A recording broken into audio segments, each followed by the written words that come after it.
ప్రభునందు ప్రియ దేవుని బిడ్డలారా, ఈ ఉదయకాల సమయన మనకందరికి ప్రభును తండ్రి అయిన దేవునికి ప్రియకుమారుడైన యేసుక్రీస్తు దివ్యమైన పరిశుద్ధమైన నామం ద్వారా శుభాభివందనము తెలియపరుస్తున్నాను. ఇట్టి అవకాశం ఇచ్చిన తండ్రి అయిన దేవునికి కృతజ్ఞతాస్తుతులు. యేసుక్రీస్తు దివ్యమైన పరిశుద్ధమైన నామం ద్వారా కృతజ్ఞతాస్తుతులు తెలియపరుస్తున్నాను. దేవుని యొక్క సంఘంలో, క్రీస్తు సంఘంలో ఉన్నటువంటి వారైన మీరు పసిపిల్లలుగా ఉన్నారా, పెద్దవారుగా ఉన్నారా? అపోస్తులైనటువంటి పౌలు గారు కొరింథీలో ఉన్నటువంటి దేవుని సంఘానికి రాస్తూ మీరు ఇంకనూ పసిబిడ్డలుగా ఉన్నారు అని మాట్లాడుతున్నాడు. పసిబిడ్డలుగా ఉన్నటువంటి మీరు ఎప్పుడు ఎదుగుతారు, ఎప్పుడు బలమైన ఆహారాన్ని తింటారు, దేవుని యొక్క పనిలో మీరు ఎదుగుకు మరి ఆ యొక్క ఆతృతను చూపిస్తారు అని నేను ఎదురు చూస్తున్నానని మాట్లాడుచున్నాడు. 1 కొరింథీయులకు రాసిన పత్రిక కొత్త నిబంధన గ్రంథము 1 కొరింథీయులకు రాసిన పత్రిక 3వ అధ్యాయము 1వ వచనం నుండి, సహోదరులారా, ఆత్మ సంబంధులైన మనుషులతో మాట్లాడినట్లు నేను మీతో మాట్లాడలేకపోతుంది. శరీర సంబంధులైన మనుషులే అనియు క్రీస్తునందు పసిబిడ్డలే అనియు మీతో మాట్లాడవలసి వచ్చును. ఏమంటున్నాడండి? మీరు ఇంకనూ క్రీస్తునందు పసిబిడ్డలుగానే ఉన్నారు. ఆత్మ సంబంధమైన మనుషులుగా మీరు ఇంకనూ ఎదగలేదు. ఆత్మ సంబంధమైన మనుషులుగాను మీరు ఎప్పుడు ఎదుగుతారు అని నేను ఎదురు చూస్తున్నాను అని పౌలు గారు అంటున్నాడు.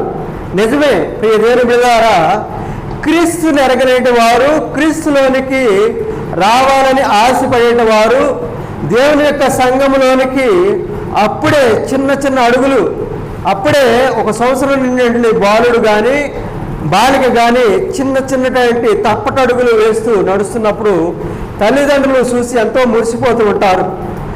అయితే దేవుని యొక్క సంఘములోనికి వచ్చినటువంటి నూతన పురుషుడైనా స్త్రీ అయినా ఎవరైనా కానీ వారు దేవుని యందు పసిబిడ్డలుగా ఉన్నారు అని అంటున్నాడు పౌలు గారు. మీరు శరీర సంబంధమైన మనుషులుగానే ఇంకానూ ఉన్నారు, క్రీస్తునందు పసిబిడ్డలుగానే ఉన్నారు. నేను శరీర సంబంధమైన బిడ్డలుగా ఎంచి మీతో నేను మాట్లాడుతున్నాను అంటున్నాడు. 2వ వచనం, అప్పటిలో మీకు బలము చాలకపోయినందున పాలతోనే మిమ్మల్ని పెంచుతుని కానీ అన్నముతో మిమ్మల్ని పెంచలేదు. మీరింకనూ శరీర సంబంధులై ఉండడం వలన ఇప్పుడు మీరు బలహీనమై ఉన్నారు కారా? ఏమంటున్నాడండి? బలమైన ఆహారం ఎవరికి పెడతారు?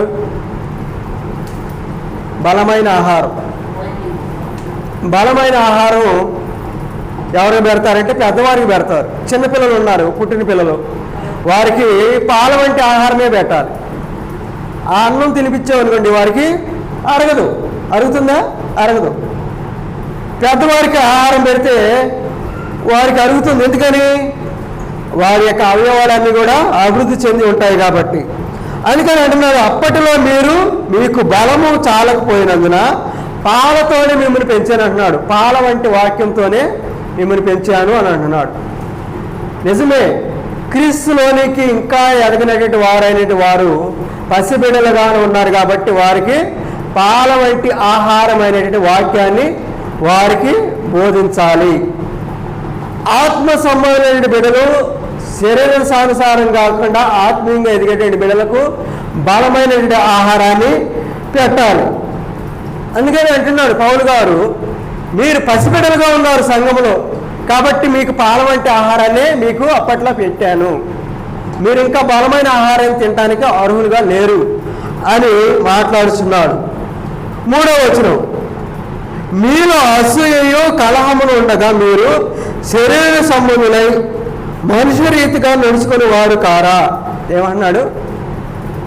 శరీర సంబంధులు ఎవరు? శరీర సంబంధులైన మనుషుల్లో కలహము, అసూయ, ద్వేషము, మత్సరత అన్నీ ఉంటాయి. ఆత్మ సంబంధంగా ఎదిగినటువంటి వారిలో ఇటువంటి లక్షణాలు కనబడవు. ఏ లక్షణాలు కనబడవు? అసూయ, కలహము, మత్సరము అనేవి కనబడవు. 5వ వచనం, ఒక్కొక్కరికి ప్రభు అనుగ్రహించిన ప్రకారము వారి ద్వారా మీరు విశ్వసించిరి. నేను నాటితిని, అపోల్లో నీళ్లు పోసిను, వృద్ధి కలుగజేసిన వాడు దేవుడే. ఏం చేశాడండి? వృద్ధి కలుగు చేసిన వాడు దేవుడే. అపోల్లో ఏం చేశాడు? నేను నాటితిని, అపోల్లో నీళ్లు పోస్తుంది. అంటే నాటింది ఎవరు?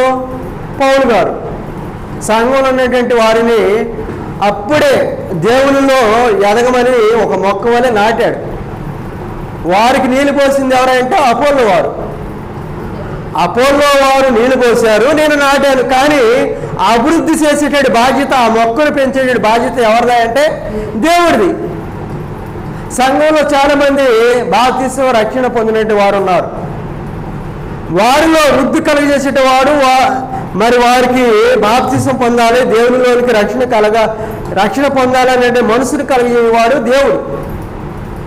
ఆ మనసు వారికి వచ్చిందంటే దేవుడు వారికి ఆ యొక్క హృదయాన్ని లేవనెత్తి ఆ బిడ్డను దేవుని యొక్క సంఘంలోనికి చేర్చబడడానికి కారకుడు ఎవరంటే దేవుడు. నువ్వు పాటలలో అభివృద్ధి పొందుతున్నావంటే దేవుని యొక్క సహాయమే, వాక్యం చెబుతున్నావంటే దేవుని యొక్క సహాయమే, ప్రార్థన చేస్తున్నావంటే అది దేవుని యొక్క సహాయమే. కాబట్టి పౌలు అయినటువంటి నేను నాటాను ఆ మొక్కను, అపోలో అనేటువంటి వ్యక్తులేమో నీళ్లు పోసారు. కానీ ఆ మొక్కను అభివృద్ధి పరిచి దానికి పోతను కలిగజేయవాడు, కాయలు ఫలించేటి వాడిగా చేయవాడు ఎవరంటే దేవుడు. వృద్ధి కలిగజేసిన వాడు దేవుడే. 7వ వచనం. కాబట్టి వృద్ధి కలిగజే దేవుడిలోనే కానీ నాటువానిలోనైనను నీళ్లు పోయిన వాడినైనను ఏమీ లేదు. కాబట్టి ప్రియదేవుని బిడ్డలారా, సంఘంలో పసిబిడ్డలుగా ఉండదలిసి ఉన్నారా, పెద్దవారిగా ఉండదలిసి ఉన్నారా అనేది అది మీ ఆలోచనగా నేను వదిలేస్తున్నాను. పసిబిడ్డలుగా ఉంటే పసిబిడ్డలు ఏం చేస్తారు? చెప్పిన మాట వినరు వాళ్ళు.